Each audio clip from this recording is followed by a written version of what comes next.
धर्मादाय रुग्णालय मुख्यमंत्री कक्षाशी जोडणार असल्याची माहिती मुख्यमंत्री देवेंद्र फडणवीस यांनी दिली आहे। तनिषा भिसे यांच्या कुटुंबियांच्या भेटीनंतर फडणवीस यांनी ही ग्वाही दिली आहे। तसंच दोषींवर कारवाई करणार असल्याचं आश्वासनही फडणवीसांनी दिलेलं आहे।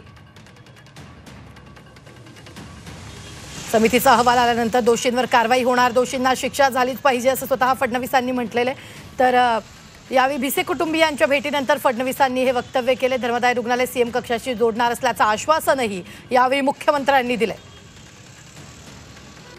समितीचा अहवाल आल्यानंतर दोषींवर कारवाई करणार असल्याचं त्यांनी म्हटलेलं आहे।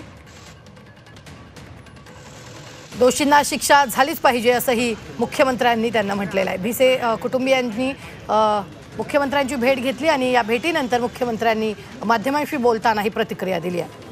समितीचा अहवाल आल्यानंतर दोषींवर कारवाई करण्यात येईल असं त्यांनी म्हटलंय। तर यावेळी धर्मादाय रुग्णालय सीएम कक्षाशी जोडणार असल्याचं आश्वासनही मुख्यमंत्र्यांनी बोलताना दिलंय। ही मोठी बातमी आपण आत्ताच्या क्षणाची पाहतोय। गर्भवती महिलेच्या मृत्यू प्रकरणी फडणवीसांनी ही ग्वाही दिलेली आहे।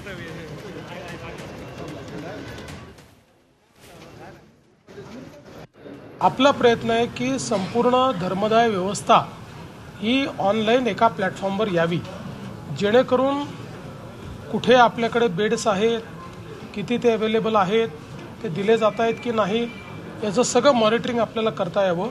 आणि याकरता सीएम ऑफिसमध्ये जो आपला मुख्यमंत्री आरोग्य कक्ष आहे तोही याच्याशी आम्ही जोडण्याचा प्रयत्न करतो आहोत, जेणेकरून त्यांच्यावर एक दबाव राहायला पाहिजे।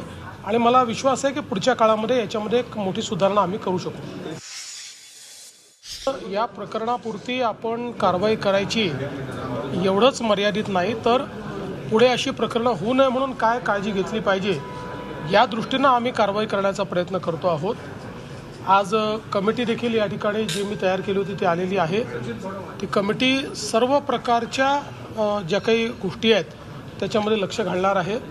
आणि एकीकडे या प्रकरणी तर जे काही दोषी आहेत त्यांना शिक्षा झाली पाहिजे, पण भविष्यात असे प्रकरण होऊ नये म्हणून आपल्या SOPs तयार झाल्या पाहिजेत, या दृष्टीनं आमचा प्रयत्न आहे। निश्चितपणे त्या दृष्टीनं आम्ही काम करू।